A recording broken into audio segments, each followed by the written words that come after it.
you guys. Question first. This one's for both of you guys. Last year, you guys had a lot of creative looks at linebacker, like the Red Rover play and all that. What was it like just for you guys being a part of just a unique defense and just kind of being versatile? Yeah, I mean, Coach Bringell talks about it all the time. He lets us do whatever we want, just as long as like right when the ball snap, we can just be in position for our assignment. So I mean, it's definitely nice having that freedom, just to go out there and just have fun. I mean, it was fun, just trying different looks and things, getting 4 linebackers on the field because we all could do a lot of things. We were all versatile, like in a lot of ways, and so those different creative looks, it was fun, and it really confused a lot of offenses, even including ours. They always talk about it, like when we holding hands, doing stuff like that, and it was just fun for us, really, like just being in different spots. It was fun. What do you guys remember about the first practice when you guys introduced the Red Rover scheme? I think it was a practice in the stadium. I don't think Coach saw it on the field, but he saw it in the film room, and he was getting clowned on in the staff meeting, and he came back to us because he was like, I didn't tell you guys that, but it was just funny watching it on film. Yeah. Like Taye said, we started doing it as a joke, like just the holding hands thing, and Coach G liked it, and we took it to the game. I think Cincinnati was the first game we used it, and it ended up working. Michael? So you get to a certain point in your careers where you're like the elder statesman on the team, right? Does the leadership aspect, does it just kind of come out naturally, or do you have to do your coaches tell you, hey, you guys need to step up in that area? Because I've noticed you both are very vocal and energetic. Yeah, I mean, I feel like it's I mean, coaches talk about it all the day, but I feel like it's natural for both of us. Just come out there and bring juice every day. I feel like that's just the type of players we are, just to go out there and have juice and just have fun with it. Because at the end of the day, it's just the game we love. Yeah, like Taye said, it's natural, but also, like you said, when you've been around a long time, the coaches push you to elevate, not just on the field, but off the field as well. So we do the best we can, just bringing the guys along, new guys, young guys, freshmen, even guys who have been here. So I feel like the more you've been in the program, obviously the more like comfort and trust you get among people if you're doing what you're supposed to be doing. And so we just try to bring that juice and energy anytime we can. One of the Justin. For Chase, it kind of seems like you're in that Max Harris position type of leadership. What are your next steps for this year, and how do you plan to grow as a player, as a person? I mean, Max was a great guy for that role last year, just how vocal he was. And so just seeing him kind of inspired me kind of just to step out my shell, because normally only time I do my talking is when I'm on the field. So I've kind of learned to grow off the field with that as well. So I just feel like right now this year, just really just trying to step into that role out of my comfort zone in a way and just try to lead the guys on and off the field the best I can. Justin? Chiefs, what are your impressions of Everett Usopp and how he's been able to fit into what you guys are doing?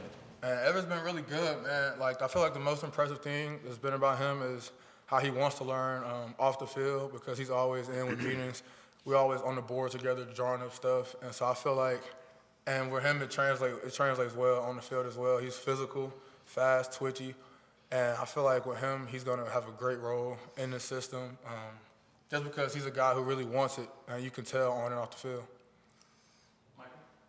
So you don't tackle that much during practice, but it's obviously a huge point of emphasis, and you guys do all those drills with the pads out there on the second field. What do you get out of that? Those drills that you guys do? Yeah, I mean, you'll probably hear Coach G talk about it all the time out there.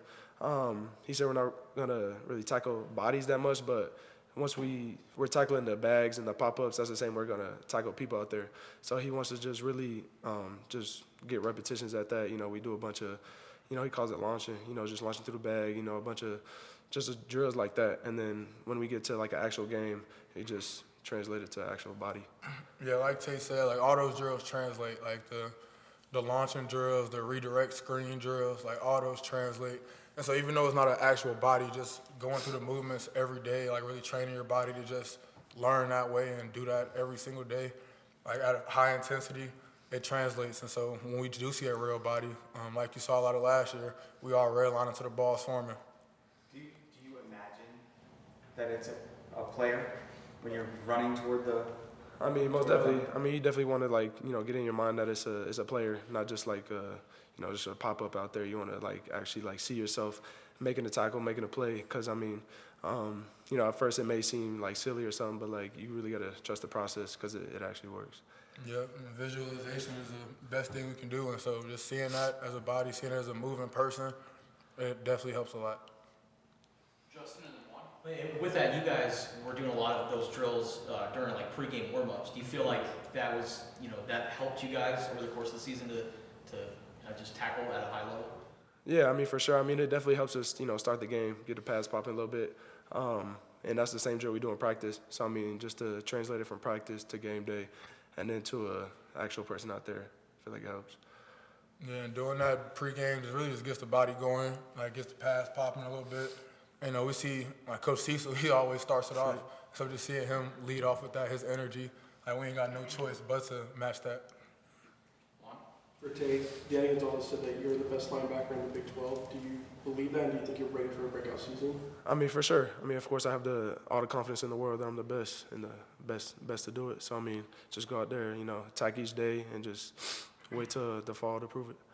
How does it feel to have that confidence with the coach, just to come out and say that with so much confidence? Yeah, it's great. It's great. he talks about it all the time that he's going to, say stuff like that, and we got to go out there and back him up. So, it's definitely great having a coach to back you up and just have that confidence in you. It definitely lets you go out there and play free and just, play the best of your abilities.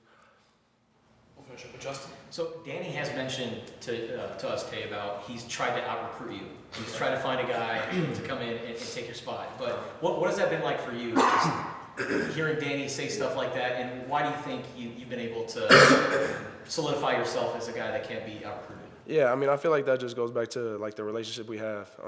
He's just always trying to motivate me and push me to be my best and not let me get comfortable.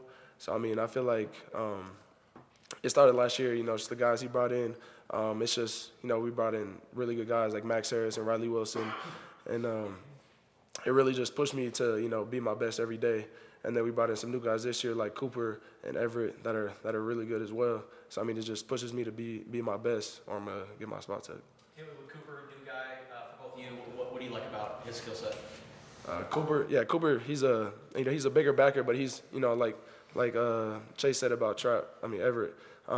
He's big, he's fast, he's physical. He's not afraid of contact, and he's also he's a film junkie. So he's always in the film room, always on the board, always eager to learn.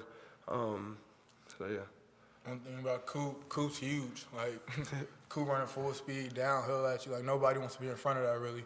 He's very physical, like Taye said, wants to learn, and I feel like Coop can do a lot of things for us. I just saw him run down the field, other practice with a receiver, and that was impressive. Coop's got a speed, twitchiness, everything that we can use him, and he'll be great for us this year. Thank you, guys. Appreciate it. Thank you.